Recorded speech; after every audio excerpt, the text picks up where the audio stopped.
여러분 안녕하십니까. 조선 왕조 500년 야사, 오늘은 세조편을 함께 해보도록 하겠습니다. 자, 뺏고 빼앗기는 것이 권력이죠. 자, 수양대군 여러 구신들을 모조리 역적으로 몰아 죽이고 난 수양대군 스스로 영의정과 내 병마 도통사를 겸하여 정권과 병권을 한 손에 움켜쥐게 되죠. 그리고 수양대군은 모조리 자신들이 신복들로서 조정을 꾸미게 됩니다. 정인지, 권람 등은 김종서, 황보인 등을 제거한 후 대군의 공덕이 옛날 중국의 주군과 같다 하여 그런 대군의 사적을 기록에 남겨야 한다는 의는 끝에 새로 좌의정이 된 정인지가 백간을 거느리고 수양대군이 아닌 단종에 나아가 이렇게 아뢰니다.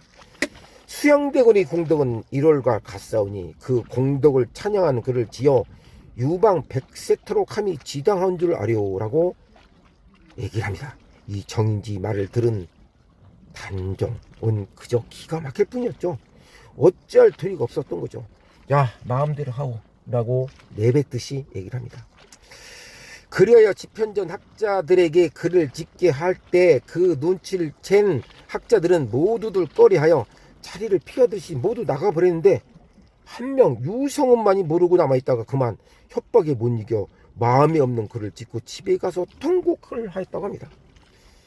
수양은 또 상감께서 권전이 없으실 수 없다 하여 여양 부원군 송원현수의 딸을 임의로 간택하여 강제로 강권하다시피 가래를 지내게 하니 단종 역시 춘추 14살 때였습니다.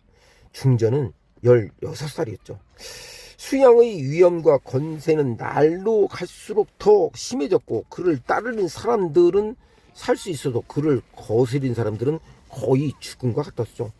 그러므로 이런 환경 속에서 왕위를 계속 지키는 단종은 마치 바늘방 속에 앉아있는 것처럼 불안스럽기만 했을 거죠. 이 서무인 혜빈 양씨와 누이 해경공 주가 늘 왕이 곁에서 위로와 격려를 해드렸지만 그것 또한 역부족이었죠. 또 집현전 학자들이 번갈아 들어와서 경연을 열어 상감으로 하여금 글을 읽음으로써 그의 불안과 근심을 잊도록 하였지만 그 역시 만만치가 않았죠. 그러나 수양의 모사 한 명이는 질삭등이죠. 정인지와 상의하여 인지로 하여금 어떻게 했습니까? 정인지로 하여금 날마다 탑전에 들어가서 글을 읽지 못하도록 장황 얘기로 상감을 더욱더 송구스럽게 해드렸다는 거죠. 단종은 그러한 정지가 믿고 성가시어 견딜 수가 없었고 이리하여 잠시도 편할 날이 없는 단종은 모든 것이 귀찮게만 여겨지고 심지어 임금 자리까지도 내어버리고 그냥 몸이나 편하게 지낼 수 있다면 하고 바라기까지 했던 것입니다.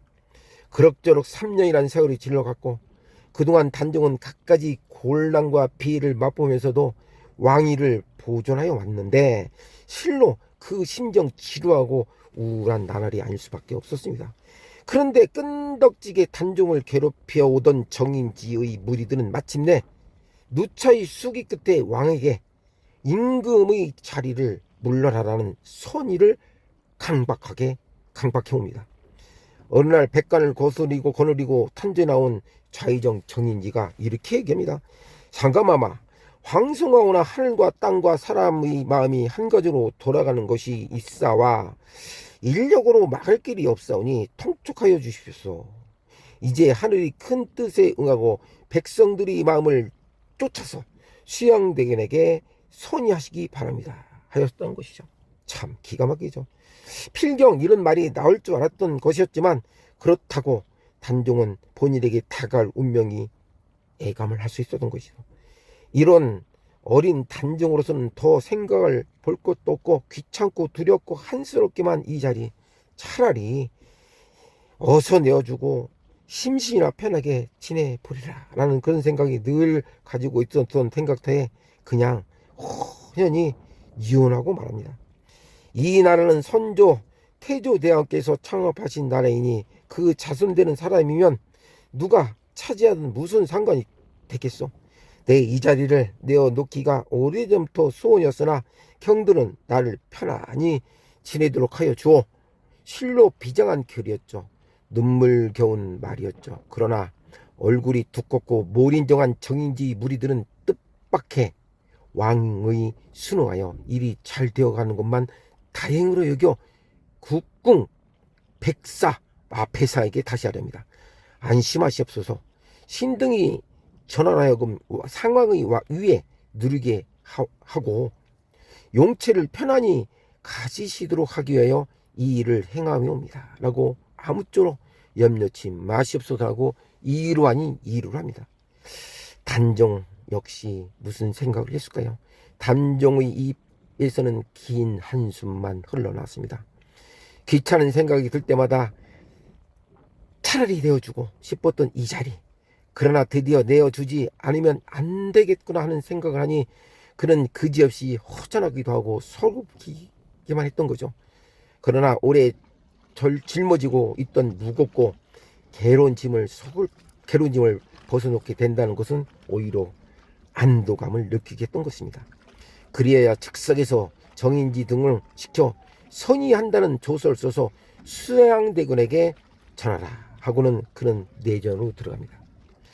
거기에는 혜빈과 경혜공주가 기다리고 있었죠. 왕은 그들에게 내 잔약한 몸에 무거운 짐을 감당하기 어렵더니 오늘 벗겨주니 사람들이 있기에 벗겨 달라는 사람들이 있기에 그냥 벗겨 놓았지요 하고 정인지 등에게 졸라 선의하는 조서를 쓰게 하였음을 말하게 됩니다. 이 말을 들은 혜빈과 공주는 대경 질색하면서 방성대곡하는 것이었습니다. 이윽고 혜빈이 흐느끼면서 아뢰니다. 상감마마, 이게 웬일입니까? 그들이 아무리 졸라 된다 하더라도 마마께서 굳이 허락하지 않으면 그놈들이 임의로 조서를 만들지 못할 터인데 선대왕께서 맡겨주신 자리를 어찌 그리 쉽게 내어놓으셨단 말씀입니까? 라면서 혜빈은 통곡을 합니다. 단종도 눈물을 흐르면서 이렇게 말하죠.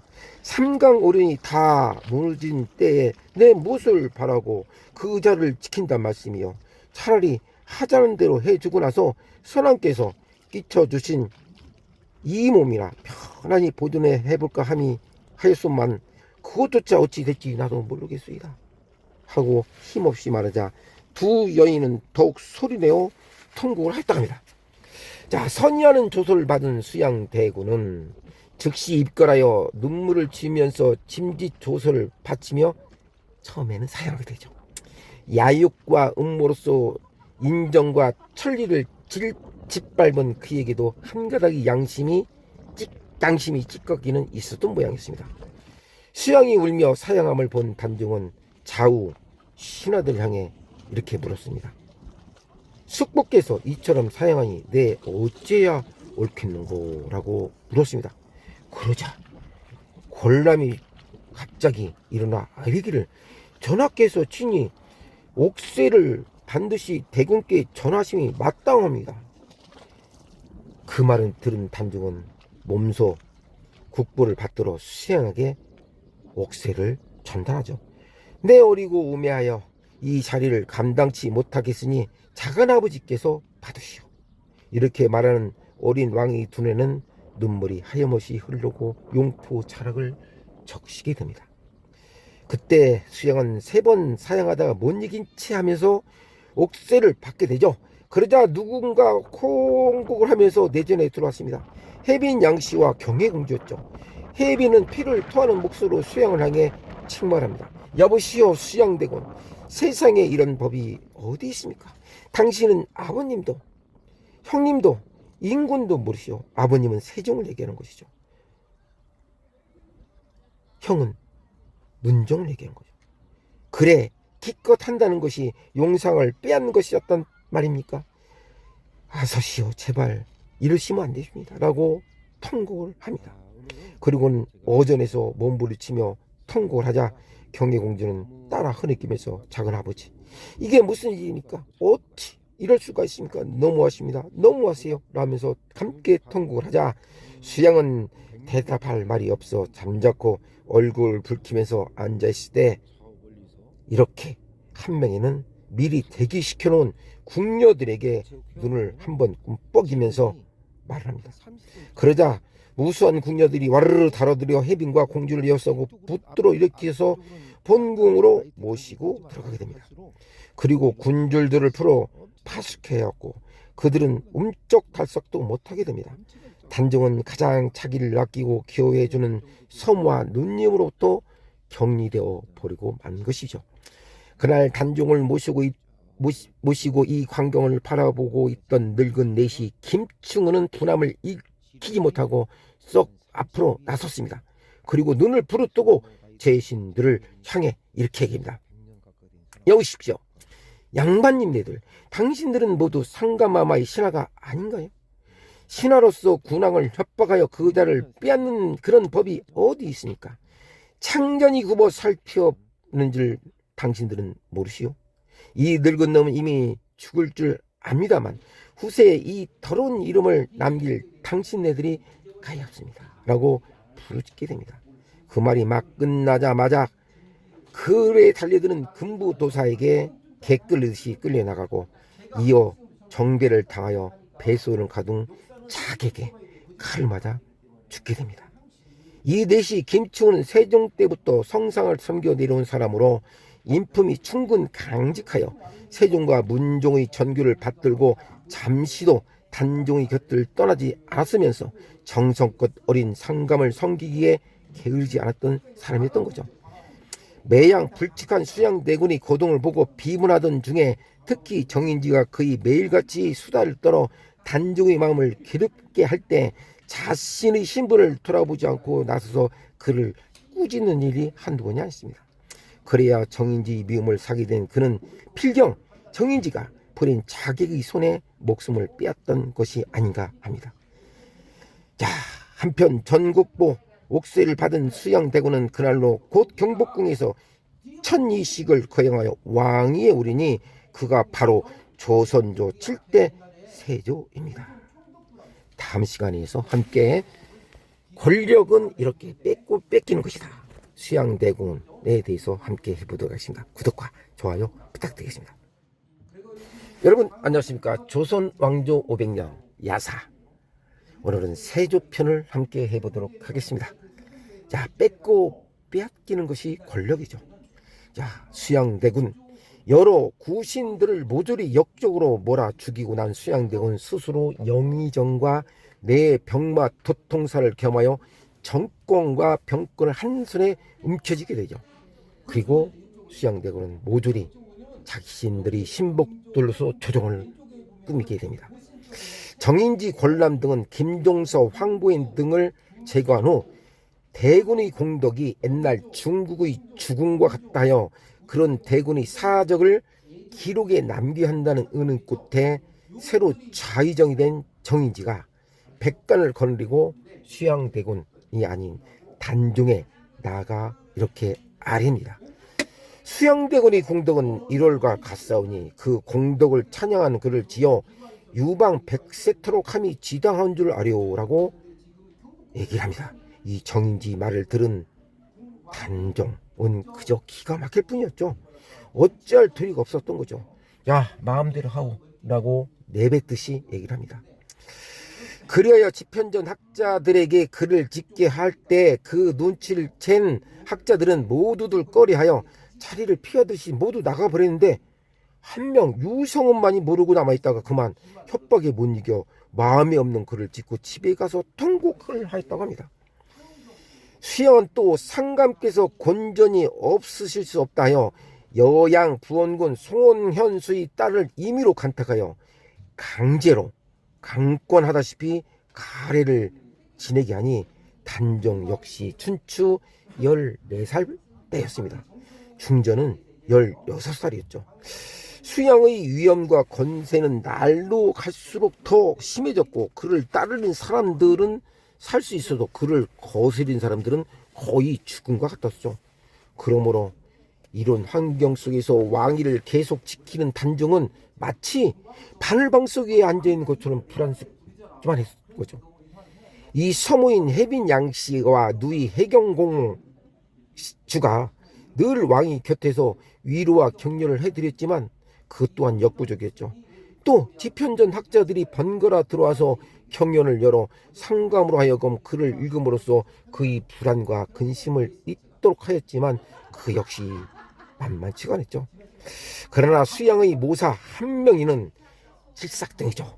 정인지와 상의하여 인지로 하여금 어떻게 했습니까? 정인지로 하여금 날마다 탑전에 들어가서 글을 읽지 못하도록 장황 얘기로 상감을 더욱더 송구스럽게 해드렸다는 거죠.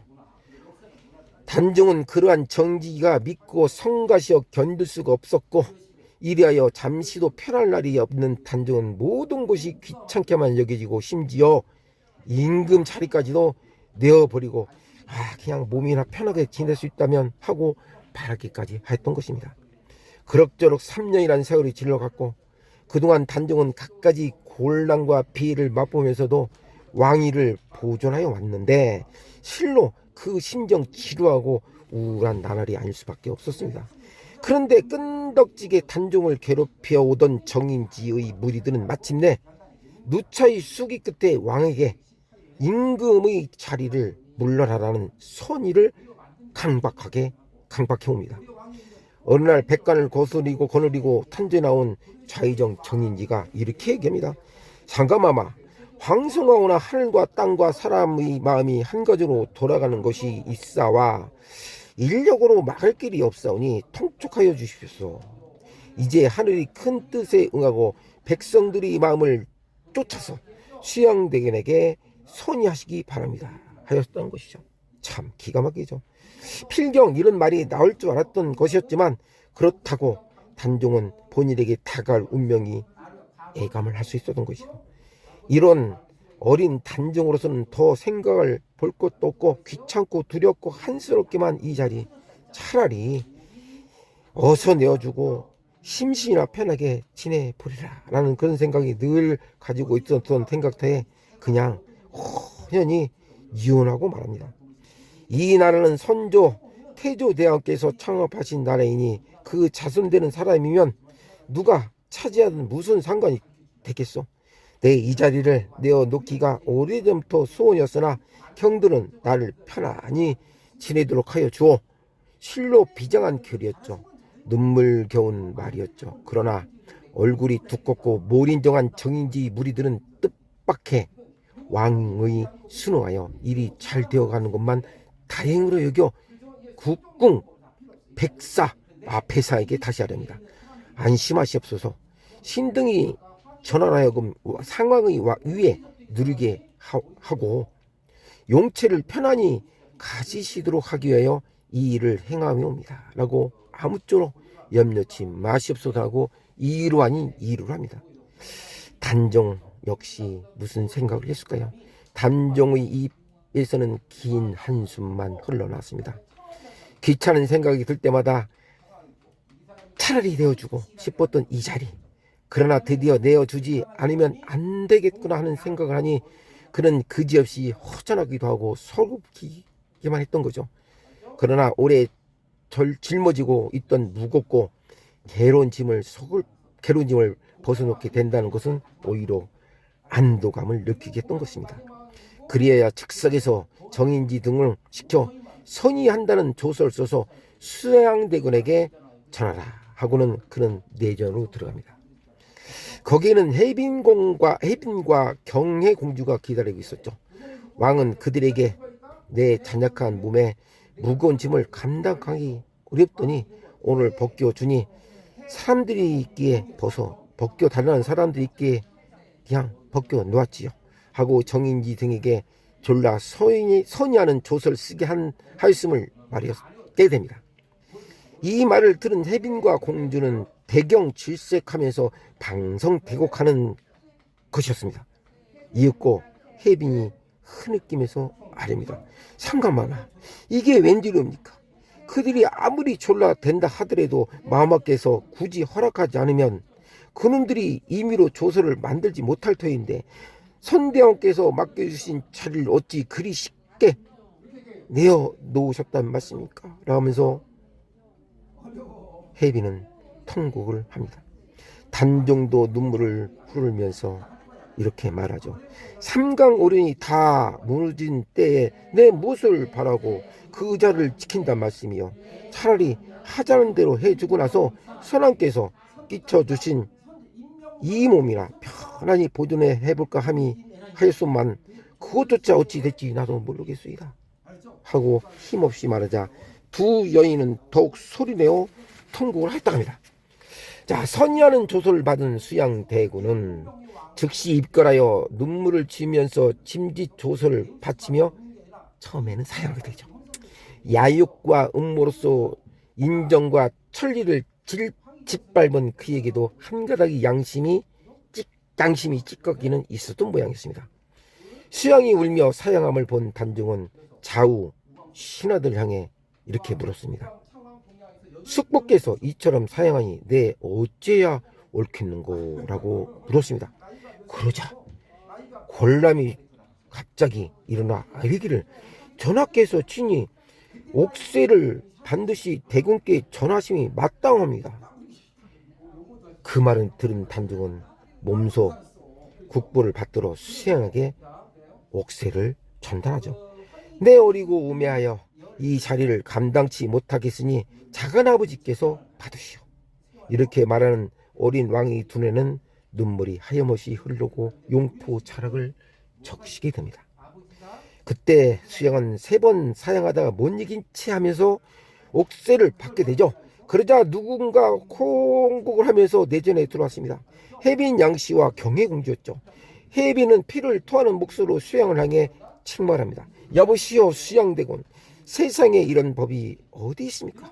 당신은 아버님도 형님도 인군도 모르시오. 아버님은 세종을 얘기하는 것이죠. 형은 문종을 얘기한 거죠. 그래 기껏 한다는 것이 용상을 빼앗는 것이었단 말입니까? 아서시오 제발 이러시면 안 되십니다 라고 통곡을 합니다. 그리고는 어전에서 몸부리치며 통곡을 하자 경혜공주는 따라 흐느끼면서 작은아버지 이게 무슨 일입니까? 어찌 이럴 수가 있습니까? 너무하십니다. 너무하세요 라면서 함께 통곡을 하자 수양은 대답할 말이 없어 잠자코 얼굴 붉히면서 앉아있을 때 이렇게 한 명에는 미리 대기시켜놓은 궁녀들에게 눈을 한번 끔뻑이면서 말을 합니다. 그러자 무수한 궁녀들이 와르르 달아들여 해빈과 공주를 에워싸고 붙들어 일으켜서 본궁으로 모시고 들어가게 됩니다. 그리고 군줄들을 풀어 파숙해왔고 그들은 움쩍달싹도 못하게 됩니다. 단종은 가장 자기를 아끼고 기여해주는 섬과 누님으로부터 격리되어 버리고 만 것이죠. 그날 단종을 모시고 이 광경을 바라보고 있던 늙은 내시 김충은은 분함을 익히지 못하고 썩 앞으로 나섰습니다. 그리고 눈을 부릅뜨고 제신들을 향해 이렇게 얘기합니다. 여우십시오. 양반님네들, 당신들은 모두 상가마마의 신하가 아닌가요? 신하로서 군왕을 협박하여 그 자를 빼앗는 그런 법이 어디 있습니까? 창전이 굽어 살펴는 줄 당신들은 모르시오? 이 늙은 놈은 이미 죽을 줄 압니다만 후세에 이 더러운 이름을 남길 당신네들이 가엾습니다 라고 부르짖게 됩니다. 그 말이 막 끝나자마자 그에 달려드는 금부도사에게 개 끌듯이 끌려나가고 이어 정배를 당하여 배소를 가둔 자객에